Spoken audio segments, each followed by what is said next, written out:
সাদা লাইফস্টাইল। তোমরা সবাই কেমন আছো? আশা করি সবাই অনেক ভালো আছো, আমি অনেক ভালো আছি। তো আজকের ভিডিওটা আমি এখন থেকে শুরু করছি। এখন বাজে হচ্ছে 9:22। একটু আগে ঘুম থেকে উঠলাম। ঘুম থেকে উঠে তাড়াতাড়ির মধ্যে ঘর ঝাড় দিয়ে, রান্নাঘর ঝাড় দিয়ে মুছে এই মাত্র ক্যামেরার সামনে আসলাম। ঠিক আছে, তো আজ যা যা করবো সবটা তোমাদের সাথে শেয়ার করব। আর আজকে আছে তোমাদের জন্য খুশির খবর। ঠিক আছে, তো আমার জন্য তো ভীষণ খুশি খবর, তোমাদেরকে ওই গুড নিউজটা আমি জানাবো আজ। তো চলো পুরো ভিডিওটা কন্টিনিউ দেখতে থাকো। আশা করি আজকের এই ভিডিও দেখতে তোমাদের অনেক অনেক অনেক ভালো লাগবে। তো চলো। তো বন্ধুরা, এদিকে দেখো আমাদের বাড়ির এই ছোট্ট গাঁদা গাছটা কি সুন্দর ফুল হয়েছে। তো আমি সকালে ঘুম থেকে উঠেই দেখছি যে এই ফুলটা ফুটেছে। আগের দিন কিন্তু ফোটেনি, তো আজকে দেখলাম ফুটেছে। দেখো কতটা সুন্দর লাগছে, হলুদ কালারের গাঁদা ফুলটা খুব সুন্দর লাগছে। এদিকে দেখো আব্বু সকালবেলা নিয়ে চলে এসেছিলো 2টো দেশি মুরগি। আর এই দেখে তো গোলু ভীষণই খুশি, কারণ গোলু প্রচুর মানে দেশি মুরগির মাংসর থেকে ঠ্যাং খেতে ভীষণ পছন্দ করে। মানে মুরগির মাংস বলো, তোমার হচ্ছে এই যে দেশি মুরগি বলো, আমাদের হাঁসের মাংস বলো, ও কিন্তু ঠ্যাংটা খুব পছন্দ করে, প্রচুর ঠ্যাং খেতে ভালোবাসে ও। তো এই যেখানে দেশি মুরগি নিয়ে এসছে, আব্বু এখানে এই যে ধরে আছে, তাই আমি একটু ভিডিও করলাম। আর আওয়াজ করছিল না, আমি বলছি আব্বাকে বলছিলাম যে আব্বু আওয়াজ কেন করছে না, তখন ওই জন্য মুরগিগুলোকে আব্বা মারছিল, মানে যাতে আওয়াজটা করে। তো দেখলাম লাস্টে হ্যাঁ আওয়াজ করেছে, কারণ অনেক মুরগি তো হয় বোবা হয়, তো সেই জন্য। তো বেশ ভালোই লাগলো, দেশি মুরগির ঝোল হবে আজকে। তো এই যে এদিকে তারপর দেখছি এনেছে মাটির পুঁই শাক, এখন নতুন উঠেছে। মাছ আর পুঁই শাক এখন আর ভালো লাগবে না, এখন মাটির পুঁই শাকটাই ভালো লাগবে, কারণ যেহেতু এখন নতুন উঠেছে পুঁই শাকটা। আর এই মাটির পুঁই শাক কুমড়ো দিয়ে আমার প্রচুর ভালো লাগে, কি বলবো, ভীষণ ভালো লাগে। আমার খুব পছন্দের একটা সবজির তরকারি এই যে মাটির পুঁই শাক দিয়ে কুমড়ো দিয়ে, তো আমার খুব ভালো লাগে। ঠিক আছে, যেহেতু নতুন উঠেছে, এখন নতুন সবজি উঠছে, তো ভীষণই ভালো লাগবে। যেহেতু গরমকাল পড়ে যাচ্ছে আস্তে আস্তে, তো এখন এই সব সবজিগুলোই উঠবে। ওদিকে একটা বেগুন এনেছিল, আর এদিকে উচ্ছে এনেছিল, যেহেতু আমার আব্বু সুগার আছে, তো উচ্ছে মা এখানে ভেজে দেবে। তারপর এদিকে দেখো এই যে আমি এখন সজনে ডাঁটা ছাড়াতে বসে পড়েছি। তো আমার ভীষণই ভালো লাগে নখে করে সজনে ডাঁটাগুলো ছাড়াতে, তাই আমার মাকে বললাম তুমি আমাকে ছোট ছোট করে কেটে দাও, আমি এগুলোকে ছাড়াবো হাতে করে। তো আমার খুব ভালো লাগে। ডাঁটা দিয়ে হবে একটা মাছের তরকারি। আর এই যে দেখো এখানে আমি এখন ছাড়াচ্ছি, আর এখানে ভিডিওটা ধরে দিয়েছি আমার একটা দাদার মেয়ে, তো ও খুব সুন্দর ভিডিও ধরতে পারে, তো ওই ভিডিওটা ধরে দিয়েছিল।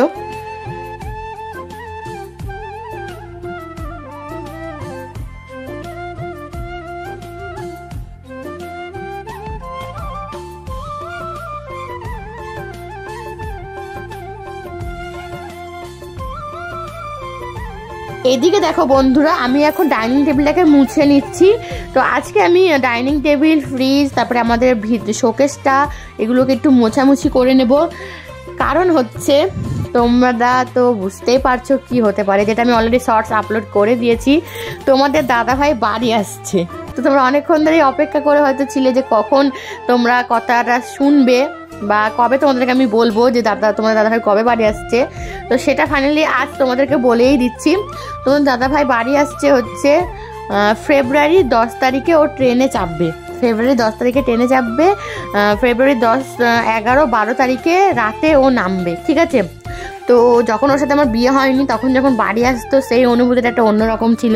আর এখন বিয়ের পর, প্রায় বিয়ের পর যখন ও মানে বাড়ি আসছে না, মানে 7 মাস পর, মানে আমার সাথে ওর বিয়ে হওয়ার প্রায় 2 মাস পর চলে গেছিলো, কারণ বিয়েতে প্রচুর আমাদের একটু ধার হয়েছিল, তো সে কারণের জন্য বাইরে চলে গেছিলো।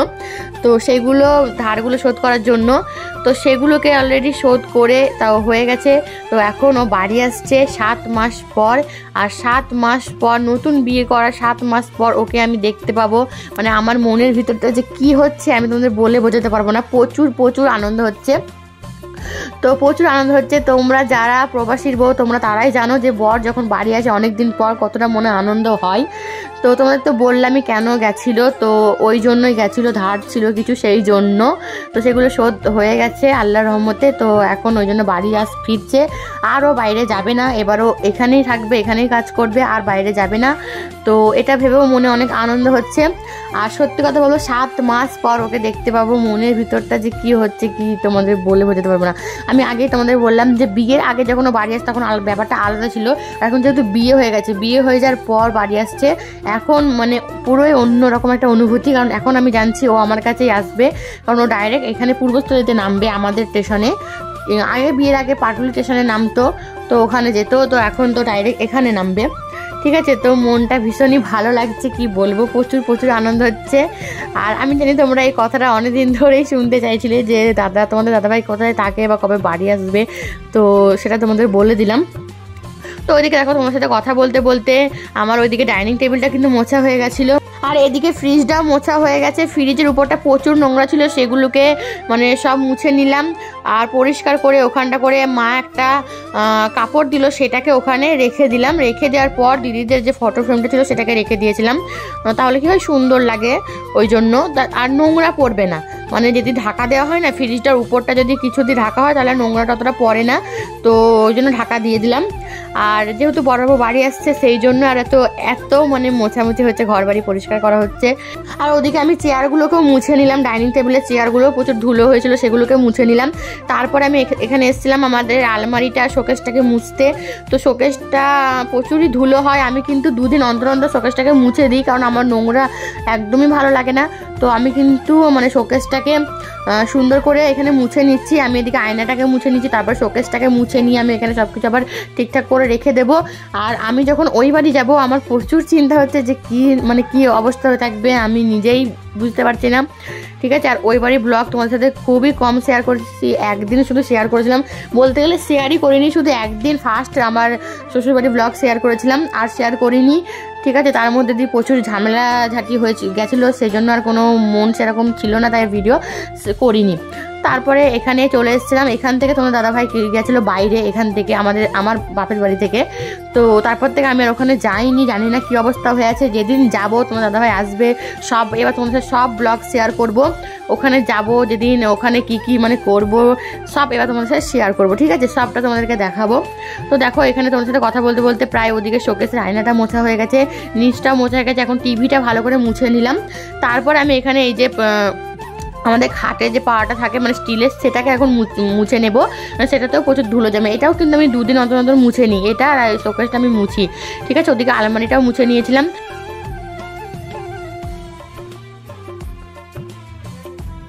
তারপরে এদিকে দেখো বর বাড়ি আসছে যেহেতু, তো মা আমাকে সংসারে প্রচুর জিনিসপত্র কিনে দিচ্ছে, মানে আগে কিন্তু অনেক কিনে দিয়েছে। ঠিক আছে। তো সবই তোমাদের দেখিয়েছি, টুকিটাকি যা যা সংসারে লাগে, কড়াই টড়াই এসব সব কিছু কিনে দিয়েছে। তো তোমাদেরকে তো প্রচুর দেখেছি, মেলাতে আমি প্রচুর কিছু কিনেছি, সেগুলো সব দেখিয়েছিলাম। তো এইগুলো মা টুকিটাকি এই যে কিনে দিয়েছে। তো এই যে ফার্স্ট তোমাদেরকে দেখতে পেলে বড় একদম ঢাকনাটা, ওটা হচ্ছে তোমার বড় কিছু মানে তরকারি যদি কোনো কিছু ঢেলে রাখি বা ভাত, সেটা কি ঢাকা দেওয়া যাবে। তারপরে হচ্ছে একটা চাল ছেঁকনি, মানে চাল ছেঁকানে কি বলে, ওগুলো রেখেছিল, আমি তো জানি না, তো মা কিনে দিয়েছে যদি লাগে আমার। তারপরে একটা ছোটো ঢাকনা দেওয়াগুলো কিনে দিয়েছে, তরকারি যে ছোটো কোনো বাটিতে বা কড়াইয়ে রেখে দিলাম তখন ঢাকা দেওয়া যাবে, ওটা কিনে দিয়েছে। তারপরে ওটা হচ্ছে চাল ধোয়ার একটা ঝুড়ি কিনে দিয়েছে। ঠিক আছে। তো ঝাঁকুনি কি বলে, ওগুলো কিনে দিয়েছে, মানে যা যা লাগে সবই মা আমাকে কিনে দিয়েছে। আর কোনো কিছুরই মানে কেনার প্রয়োজন নেই, জাস্ট একটা শুধু প্রেসার কুকার কিনলে আমার হয়ে যাবে। তো আমি তো সেরকম সব কিছু অত রান্না করতে পারি না, তো এখন আস্তে আস্তে সব কিছুই আস্তে আস্তে নিচ্ছি, তো মাই সব দিচ্ছে।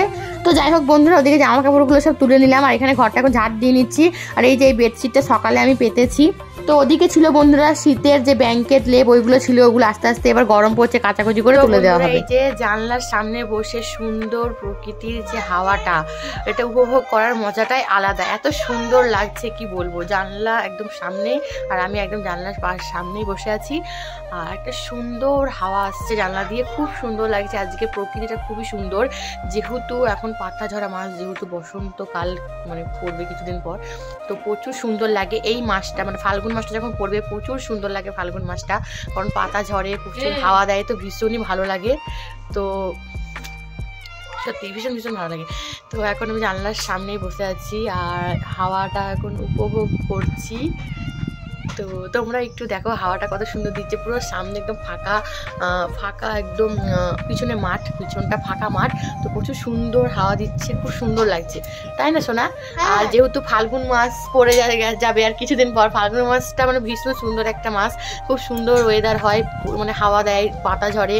ঠিক আছে। বসন্তকাল যেহেতু পরে, তো খুব সুন্দর লাগে। তো চলো তোমাদেরকে আমি আমাদের জানলার পিছনের ভিউটা কতটা সুন্দর, এত সুন্দর লাগছে কি বলবো। জানলাটা খুলে আছি, সোনা জানলাটা খুলে আছি, খুব সুন্দর হাওয়া দিচ্ছে আর খুব সুন্দর লাগছে, না সোনা? হ্যাঁ, ভালো লাগছে তোমার? দেখো তোমাদের দেখাই, এই যে দেখো ফাঁকা মাঠ একদম, পিছনটা পুরো তো খুব সুন্দর হাওয়া দিচ্ছে, হাওয়া বইছে না, প্রকৃতি সুন্দর, হাওয়াটা দারুণ লাগছে।